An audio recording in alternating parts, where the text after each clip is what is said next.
Hi and welcome to another video. I'm Benjamin at Music Academy Soundcheck. Today I have something special for you. I want to give you a brief and condensed introduction into our hand technique. If you are quite new to the drum set, that may be the right thing for you. Why is that? Because for me, always is quite relying on our technique. It's how we move and how we hit our drums to create a good sound. So as a consequence, for me, two main factors rely on our technique. It's the sound of a drum and the timing. If you have a good structure of your movements, your timing will be much better. Don't forget to subscribe to the channel to get informed about the next lessons. Leave a like and let me know in the comments what you think about that.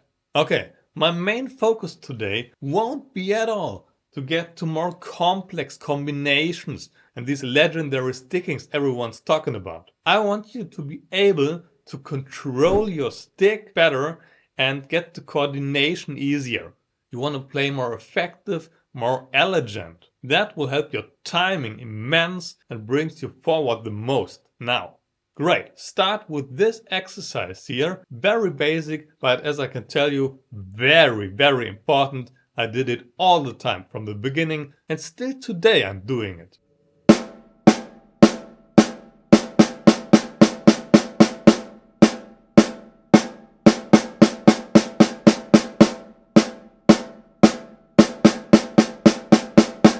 I just combined 4 eighth notes hand to hand, and then I played double as many 16th notes. You should change up the group of the notes. Start even with 2 eighth notes and 4 16th notes.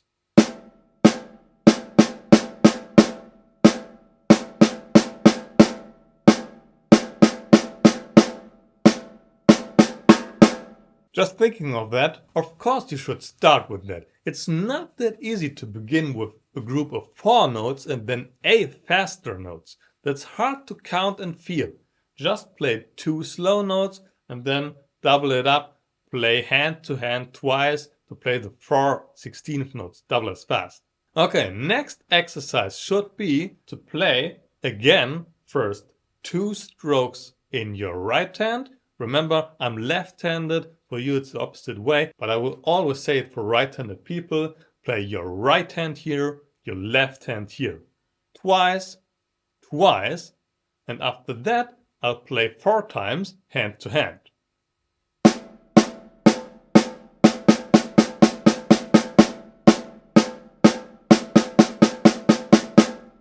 In this exercise, let's double each of these strokes. I want to play 4 in my right hand, 4 in my left hand, and then 4 groups of 4 on the snare drum with hand-to-hand sticking.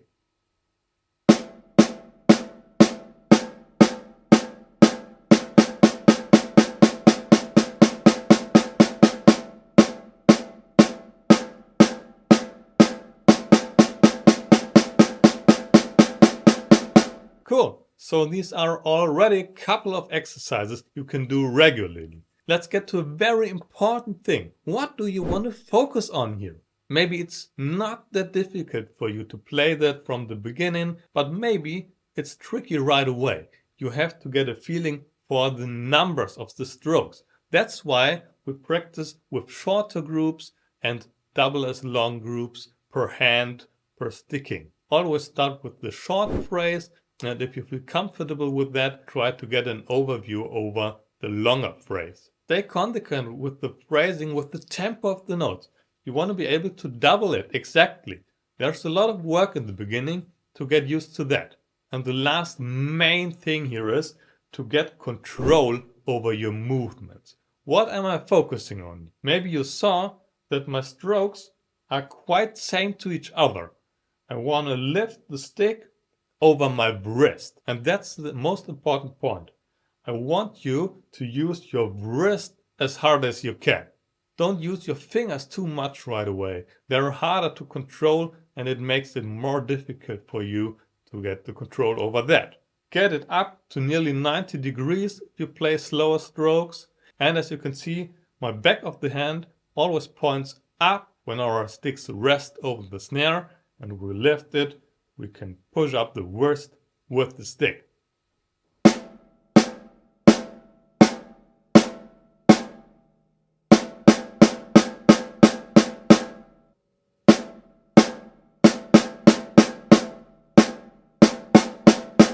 That's why I'm playing these things so slow. I want to focus on that and make sure to execute that as planned. Okay, one of the 3 next steps is to play with the tempo. Of course, when you got comfortable with that, play a bit faster.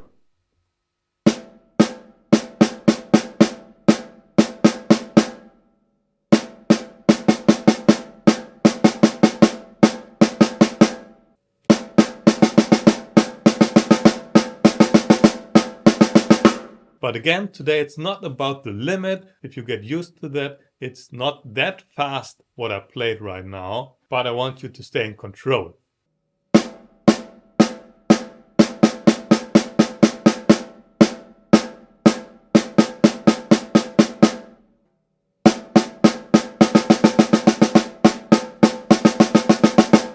Okay, second of the next things should be to go over the toms with it. Can even be useful if you really have problems by sorting out the number of the strokes to split these fast groups of 4 notes over the toms.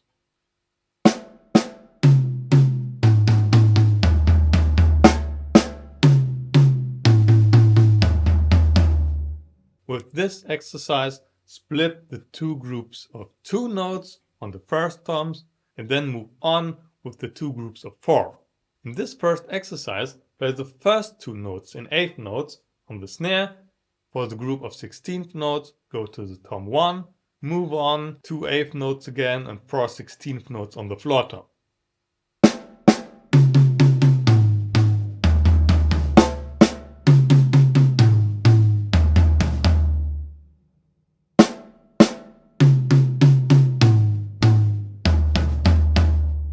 Let's try out the longer version of the exercise, playing 4 notes in each hand and then playing 4 groups of 4 after that. Stay on the snare for the 4 strokes in one hand.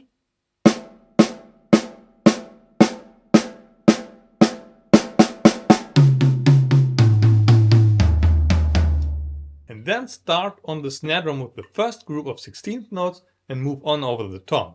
That will help you a lot to stay in control of these groups of 4.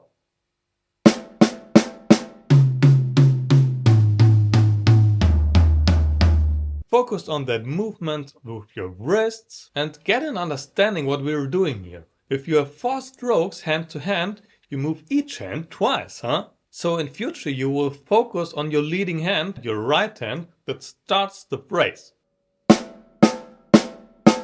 Now you just have to count twice, 1 left, 2 left. Now you make sure, as long as you stay playing hand to hand, that you played 4 strokes. 1, 2, 3, 4, 1, 2.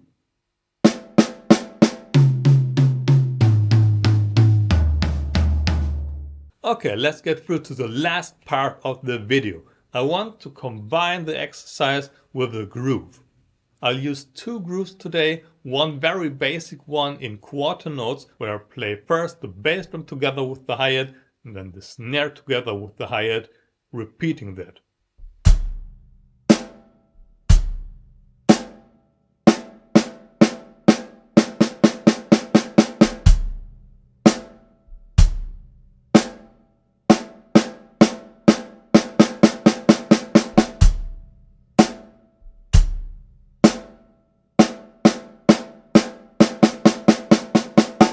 Make sure to control the tempo.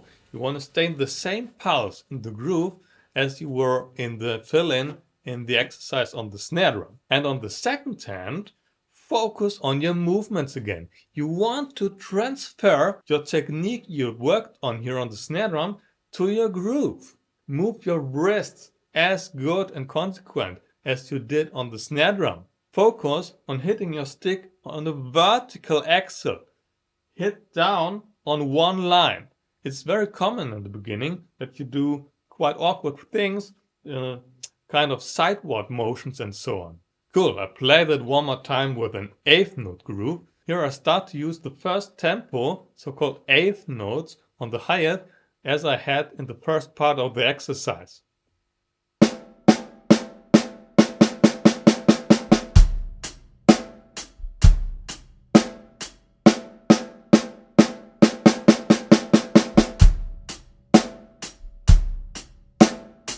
first 4 eighth notes of the exercise and the groove on the hi-hat.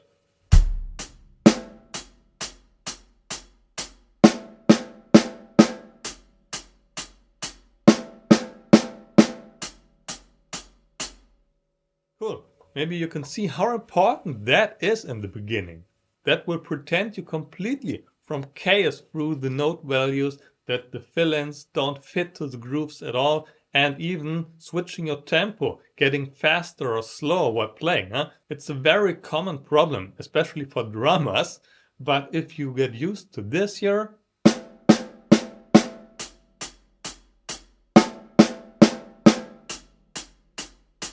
it's a good foundation to get better on that too. Let me conclude this video. These are maybe up to 10 exercises now, Go back to the chapters, get an overview and implement them in a handy routine. Maybe up to 5 minutes. If you do these every time you practice, that's a very good thing. Do it in the beginning to warm up, or maybe in the middle or in the end of your practice session, just as it feels best for you. I will do one with you together right now. Let's choose 3 of these exercises, put them together, playing each one a couple of times, let's say 4 times, always have a particular goal in that, and then switch over to the next one. I choose the very first exercise on the snare drum, 2 eighth notes and 4 16th notes, then I switch to the longer exercise, 4 eighth notes and 8 16th notes, and this time I'll switch it up over the toms. To conclude that, I will play the exercise with 4 strokes in one hand, and I'll play it over the toms here, the 4 groups of 4 16th notes, then switched up with the groove.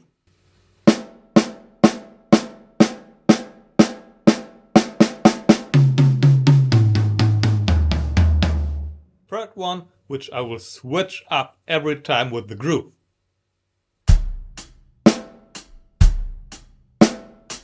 As I said, I will play each one 4 times now. Have fun with that. See you the next time. Bye!